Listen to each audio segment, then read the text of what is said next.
Baik, Assalamualaikum warahmatullahi wabarakatuh. Bapak Ibu, saya sebagai moderator Indri Sulistiningsih di sini akan memberikan kesempatan bagi Bapak Ibu untuk memberikan satu pertanyaan maupun diskusi ya, dan juga kepada mahasiswa. Sebelumnya tadi terima kasih Prof sudah memberikan materi yang sangat inspiratif, memberikan penjelasan movement apa yang sudah atau inisiatif apa yang sudah dicontohkan oleh UMP kepada mungkin bisa ditiru oleh Pancabudi begitu ya Prof. Nah jadi sebelum kita menunggu ada pertanyaan dari Bapak Ibu dosen dan juga mahasiswa, ada satu dari saya yang menurut saya menarik, yaitu di mana tadi Profesor menerapkan SDG di kampus, kemudian salah satunya banyak menerapkan yang serba listrik gitu ya Prof ya, kereta listrik, mobil listrik dan sebagainya. Nah jadi di industri serba listrik ini sendiri saya melihatnya secara pribadi, mungkin ini agak subjektif pertanyaannya, mohon maaf. Jadi industri baterainya sendiri ini sebenarnya masih banyak kontroversi dari segi mungkin merusak lingkungan dan sebagainya. Jadi bisa dibilang ya agenda go green dunia terhadap migrasi dari bahan bakar menjadi listrik ini sebenarnya ya 11-12 gitu, atau bahasanya sama aja gitu ya dengan industri listrik. Bagaimana Profesor menyikapi opini ini gitu? Terima kasih. Ini soalan mahasiswa. Ini orang yang memang terpelajar lah bertanya soalan ini. Memang bagus sekali. Ya. Saya melihat daripada dua perspektif. Yang pertama ialah kegunaan elektrik pada konsumsinya yang terakhir. Kalau di peringkat konsumsi memang tidak ada masalah. Ya, maknanya industri telah menghasilkan baterinya, tenaga seterusnya untuk dijanakan sebagai tenaga elektrik ataupun di charge di mana-mana saja di tepi-tepi jalannya yang ada chargernya, you charge. Ini adalah merupakan salah satu daripada aspek yang kita lihat, the positive side of it. Ya, the positive side is it, maksudnya semua orang akan menikmatinya dan kesannya adalah untuk menghapuskan global warming. Jadi global warming ini menyebabkan kepanasan global. Jadi sekarang hari ini saya rasa panas, mungkin saya pakai baju yang tebal begini, saya terasa lagi panas. Sebenarnya kalau dibandingkan 10 tahun yang lalu, saya kira kampus ini dingin. Betul? Benar. Belum ada di sini lagi ya? Sudah ada, sudah ada. mahasiswa sini dulu. Sudah mahasiswa dulu. Kalau mahasiswa sini sudah tentu, sini dia dingin. Kalau berjalan di sini nggak apa-apa nih, dingin sekali. Tapi sekarang ini perlu pakai payung. Kalau payung tu ada airconnya, ada AC-nya lagi baik. Tapi nggak ada. Maksudnya di sini global warming is actually now is chasing us, mengejar kita. We have to cope weather dalam keadaan ini. Bayangkan kalau di rumah tidak ada AC, gimana? Bisa tinggal di rumah? Bisa, tapi tidak ada baju. Nanti kalau 10 tahun lagi, saya tahu apa yang tinggal. Kalau tidak ada AC. Tapi sekarang ini semua rumah ada AC. AC sudah menjadi keperluan. AC bukan lagi menjadi satu produk atau bahan yang mewah. Enggak lagi. Jadi ini adalah faktor positifnya. Dilihat daripada pembinaan bateri masih lagi memerlukan teknologi research yang lebih banyak. Of course research ini memerlukan jutaan ringgit perlu untuk memastikan bateri tadi bersaiz. Sekarang bateri kereta ni besar ini. Lithium dia besar ini keretanya. Yang kita beli itu dekat UMP, besar ini baterinya. Gimana bateri nanti agaknya saiznya begini. This is technology research yang harus develop. Saiz baterinya yang begini, kekuatannya sama dengan saiz baterinya begini. This is, siapa yang bisa buat begini, dia jadi millionaire. Bukan million, miliar. Trillion dia. Kena cari breakthrough, siapa yang breakthrough this. Cuma satu, on the negative side, I have to share with this. Untuk menjana elektrik bateri, kita harus korbankan fosil juga. Untuk kita adakan charger di tepi jalan, kita harus korbankan fosil juga untuk kita hasilkan listrik di situ. This is the negative side of it.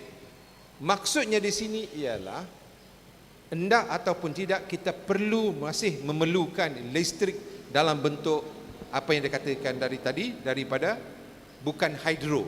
Kalau hidro enggak apa, bisa kita guna. Tapi sini hidro, air pun kurang di sungai, di Tasik pun air sudah kurang, sudah rendah. Tapi bagaimana kita nak jana ini? Harus kita menggunakan gas. Indonesia pengeluar gas yang besar, ya. Malaysia pun pengeluar gas yang besar. Kalau tidak ada elektrik dibekalkan, kita nak jual ke mana gas kita tu? Tidak ada pendapatan untuk negara. Itu kesan dia, negatif dia. Jadi sebagai negara yang protektif, kita harus mengamalkan SDG aja. Syarikat-syarikat listrik harus menggunakan prinsip-prinsip SDG, insya-Allah. Kerana kita nanti satu hari nanti kita akan dihalang untuk menghasilkan listrik menggunakan gas internationally.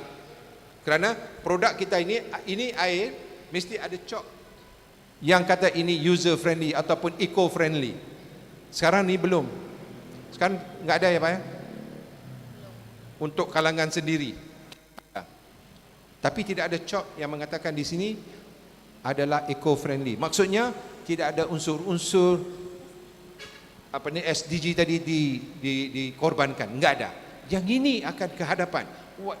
Even aqua begini aja, enggak perlu yang besar-besar. Aqua begini aja sudah enggak bisa minum lagi kita.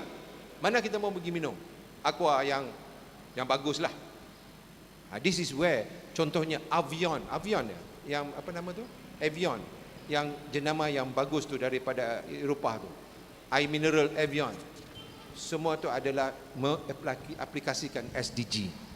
Jadi mereka bebas untuk menjual di ke mana-mana. This is something yang very important. Yang kadang-kadang kita mahasiswa, terutama sekali mahasiswa ya, we never think about this in future. This is the way forward that we need to think. If we can practice that, kalau kita bisa melakukan dengan bagus, kita amalkan, insya-Allah apabila kita diterima bekerja nanti, dia akan memilih kita kerana kita mempunyai idea untuk membantu dari segi kelestarian environment tadi ya. Gitu ya. Thank you Prof. Oke, saya beri kesempatan kepada Bapak Ibu dosen dan juga mahasiswa. Mohon MC didistribusikan mikrofonnya. Ada Bapak Ibu yang ingin bertanya atau diskusi atau menanyakan opini dari profesor? Ya, tak semestinya on this Lestari, mungkin daripada aspek lain. Oke, ya, dari boleh, aspek bisa. lain juga boleh. Ya silakan Pak Amdani. Jangan politik Malaysia dengan Indonesia cukup. Oh boleh ya.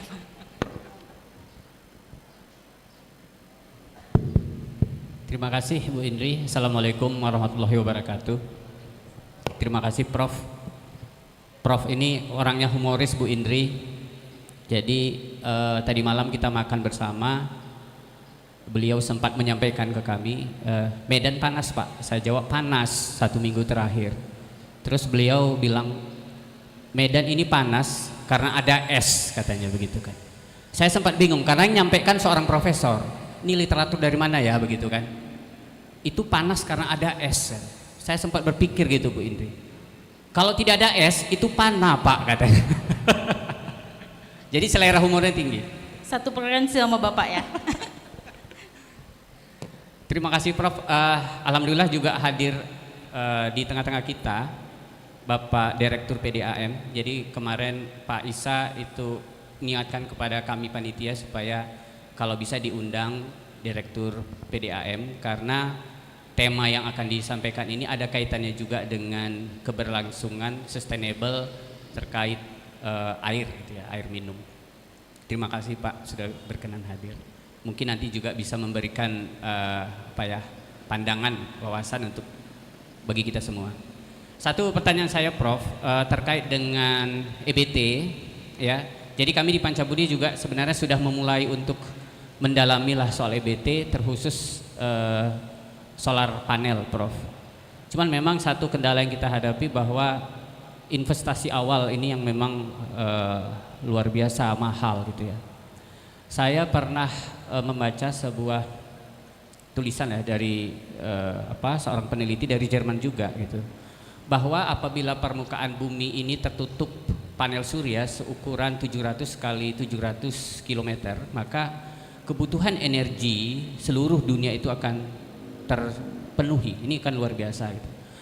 Cuman memang memberikan pemahaman ini kepada masyarakat itu kan tidak gampang juga, Prof. Jadi kalau di Medan ini ada lahan ukuran 5x10, wah ini cocok bangun ruko, sudah begitu. Tapi kalau di luar negeri sana kan ini bisa jadi ladang panel surya begitu, Prof. Nah, gitu. Kalau kita di sini kan enggak, bangun ruko ini tanam cabai masih seperti itu. Bagaimana pandangan Prof atau strategi apa yang bisa diberikan sehingga pemahaman ini bisa diterima oleh masyarakat luas terkait penggunaan EBT ini, Prof? Terima kasih. Terima kasih Bapak. Soalan ini sebenarnya soalan harus diutarakan juga di Malaysia. Begitu, masih lagi rendah. Saya kira rumah saya belum lagi dipasang solar. Karena kos untuk memasang solar bagi menampung belanja sebanyak lebih kurang 7 hingga 1,000 ringgit sebulan listrik saya gunakan di rumah. Jadi 700-800 ringgit sebulan itu banyak tu di Malaysia. Untuk memasang panelnya saya perlu invest 45,000 ringgit. Jadi mana ada kemampuan untuk kita mencari wang sekali begitu, walaupun sekali 45,000 ringgit, tapi maintenance of the panel itu pun harus dibuat. Jadi dalam hal ini kita melihat sekarang, Malaysia melihat sekarang ini ialah sekarang ni, waktu sekarang ni air di takungan di empangan yang mana kita menakung air untuk kegunaan sudah surut, menurun, sudah rendah sekali. Jadi kalau kata kepanasan ini berlarutan sampai 1 bulan, air menjadi masalah. Tak tahu air harus dibeli daripada Indonesia, ataupun kita menukarkan air laut tadi menjadi air minum sebagaimana di Saudi menukarkan air laut tadi menjadi air yang bisa diminum, dipanggil hard water. So dalam hal ini untuk memberikan kefahaman kepada masyarakat, pada saya, kita lihat apa yang terkesan kepada diri dia. Itu the moment dia terkesan kepada diri dia, barulah dia akan berubah. Selagi tidak terkesan kepada dirinya, selagi itu dia tak akan berubah. Sehinggalah pada hari kemarin Perdana Menteri Malaysia Anwar Ibrahim mengumumkan rate elektrik, kadar elektrik itu dinaikkan sekarang. Tahu tak? Dinaikkan. Balik nanti elektrik dah mahal. Sudah mahal. Kerana sekarang ini dia disubsidize. Ada subsidi kepada tenaga elektrik. Sekarang tidak ada lagi hanya kepada mereka yang B40, yang pendapatan 4,000 ke bawah. Jadi dosen-dosen UMP ni semua ni pendapatannya lebih pada 4,000. Jadi elektriknya kadar yang sebenar. Jadi kalau saya sekarang ini 700 hingga 800, mungkin jadi 1,000, 1,200 kemungkinan 1 bulan. Jadi ini antara asas, kalau betul pada persoalan yang Bapak utarakan itu, ini adalah kerana di Malaysia, di Indonesia sama. Saya kira di sini malah dengan penduduk 270 juta, berapa banyak listrik diperlukan? Berapa banyak listrik diperlukan berbanding dengan Malaysia? Sedikit saja di Malaysia, tetapi itu pun Malaysia tidak mampu untuk menjana kerana kosnya terlalu tinggi. Untuk mendapatkan tenaga suria pun kita hadapi masalah disebabkan oleh kos tadi. UMP terpaksa berbelanja hampir 3 juta untuk mendapat 35 megawatt, tetapi kita dibayar secara ansuran begitu, bagi memastikan elektrik tadi dapat beroperasi. Sebab untuk menjimatkan in long run, kita dapat menjimat hampir 1.5 juta. Dalam tempoh 20 tahun kita bisa menjimat nanti, pada tahun 20 itu, tahun nanti kita bisa jimat 1 bulan 1.5 juta. Maksudnya kita tak perlu guna elektrik daripada lain, kita hanya mengguna daripada suria, dari solar saja. This is something that our initiative. Dan kalau kita lihat kepanasan di Malaysia dan Indonesia, sekarang sudah luar biasa.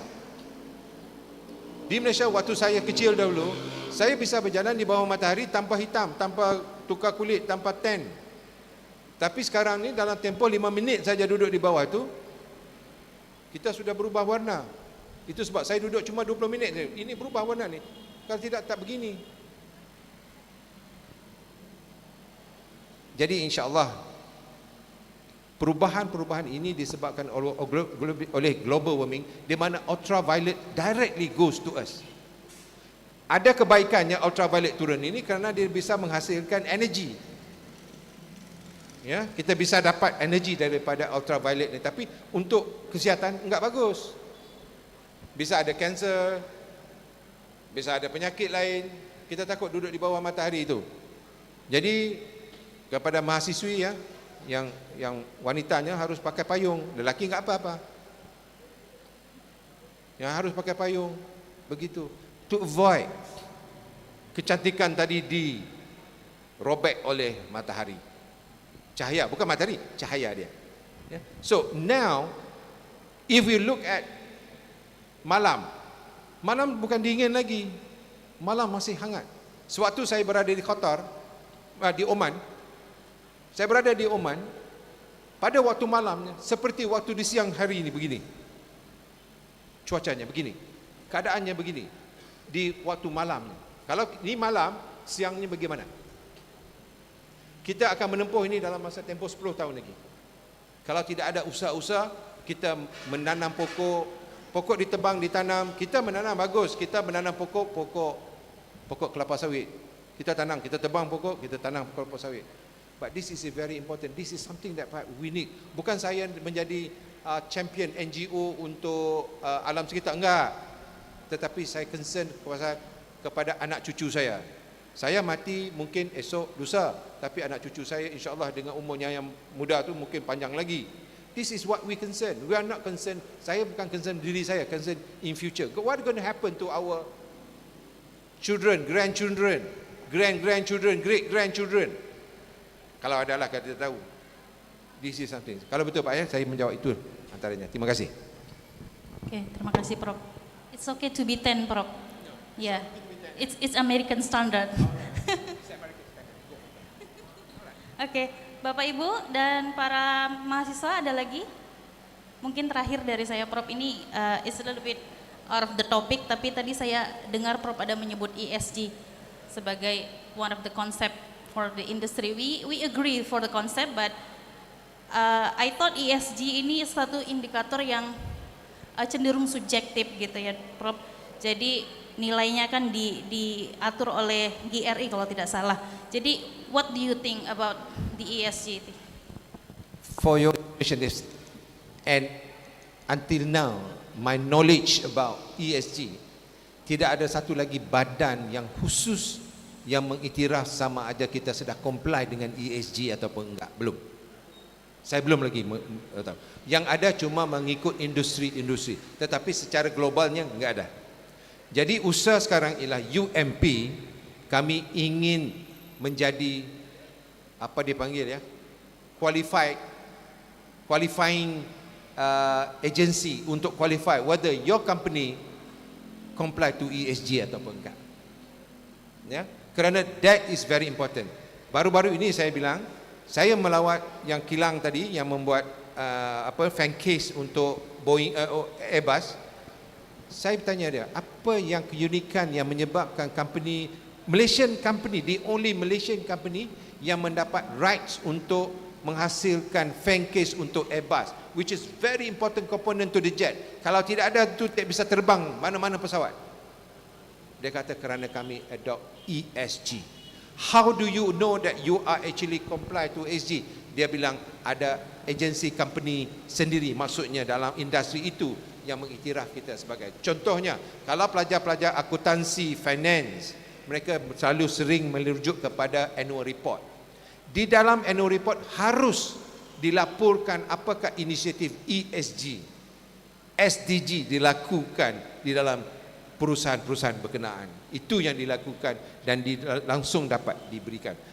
But qualifying agency untuk mengatakan bahawa kita ni ESG organisation belum saya jumpa lagi. Itulah hasrat UMP untuk menjadi qualifying agency, tetapi nampaknya begitu sukar untuk mendapatkan. Harus ada hubungannya dengan industri, harus berhubungan dengan especially from accounting body. Kalau di Malaysia tu Malaysian Institute of Accountant, kalau di Indonesia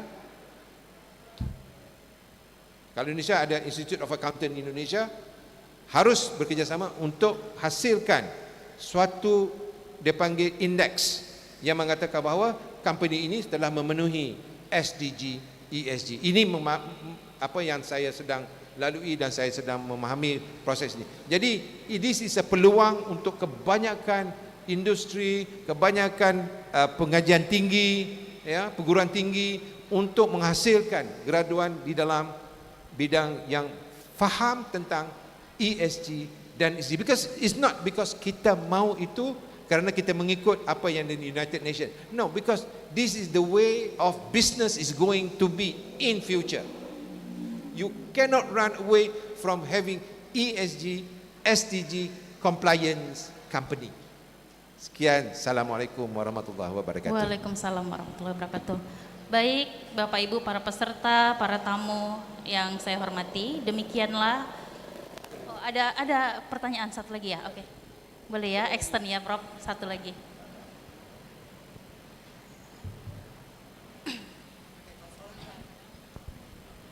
Assalamualaikum warahmatullahi wabarakatuh. Saya David Prayogi dari Prodi Akuntansi. Saya ingin bertanya, untuk kampus sekeren itu di University Malaysia Pahang, kira-kira untuk biaya kuliahnya di sana berapa ya? Dan apabila kira-kira untuk program S2 untuk teman-teman kita yang jurusan teknik, apakah ada program beasiswa untuk ke sana atau tidak? Terima kasih. Terima kasih. Untuk akuntansi ataupun untuk teknik? Akuntansi. Teknik. Untuk teknik sebagai international student memerlukan lebih kurang RM10,000 setahun. Itu biaya. Bukan rupiah. RM10,000 untuk pengkuliahan sahaja. Belum lagi makan, minum tadi belum. Ya, RM10,000. Jadi kalau tempoh pengajiannya lebih kurang 4 tahun tu lebih kurang lebih lah. Nanti saya pun nak update juga berapa harga dia. Berapa? 33 keseluruhannya. Setahun. Oh, banyak tu, 33 juta. Ya, betul lah, 33 juta rupiah setahun. Jadi kalau dikata dalam konteks biaya dari segi beasiswanya, untuk anak-anak Indonesia ataupun international student enggak ada. Kita tidak memberikan beasiswa. Tetapi UMP kita mempunyai yayasan, sebagaimana juga dengan kita mempunyai yayasan, kita sedang work out untuk membiayai anak-anak daripada luar negara. Saya mengambil contoh di Turki. Turki membiayai S1-nya dengan ada beasiswa. Mereka contohnya one of the university saya pergi lawat itu, Medipol University Istanbul, dia mempunyai 8,000 pelajar daripada luar negara. Turki, 8,000 semua dibiayai oleh universitas berkenaan. So kalau dapat pergi ke Turki, bukan saya suruh pergi Turki, sebab Turki itu mempunyai dananya. Malaysia belum lagi mempunyai dana untuk international student. Tetapi untuk S2, S3 insya-Allah kita bisa aturkan, tapi bukan beasiswa, dalam bentuk insentif.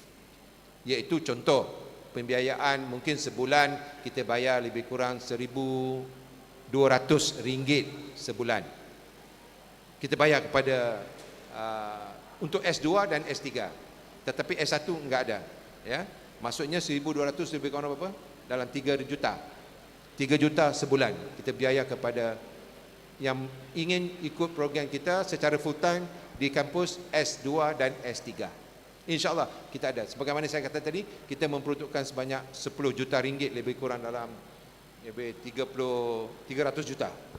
300 juta diperuntukkan untuk R&D UMP, termasuk juga untuk membiayai research S2 dan S3 tadi. Ya, itulah. Ya, bisa ya.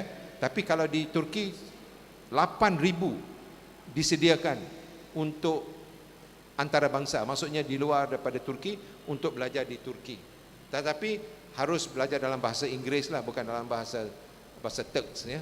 Itu satu yang baik. Ini baru saja, saya baru saja melawatnya sebelum Lebaran yang dulu saya pergi ke Turki dan saya dapat maklumat ini dan dia menjemput rakyat Malaysia mana-mana yang ada rakyat Malaysia, Indonesia pun ramai di sana yang sudah dibiayai oleh kerajaan Turki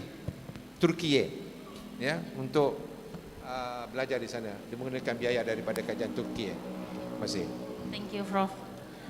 Well, again, sekali lagi terima kasih kepada His Excellency Profesor Dato' Tan Sri Dr. Yusri bin Zainuddin. Technologies. Oh, bukan Tan Sri.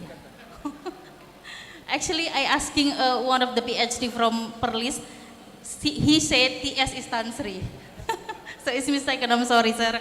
Okay, sekali lagi, His Excellency Profesor Dato' Dr. Yusri bin Zainuddin. So the TS is Technologies, Dato' Technologies. Oke.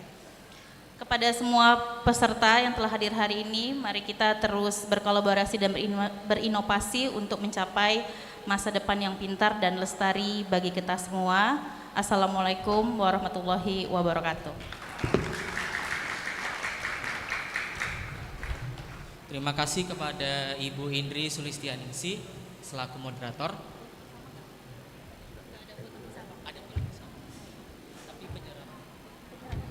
Acara selanjutnya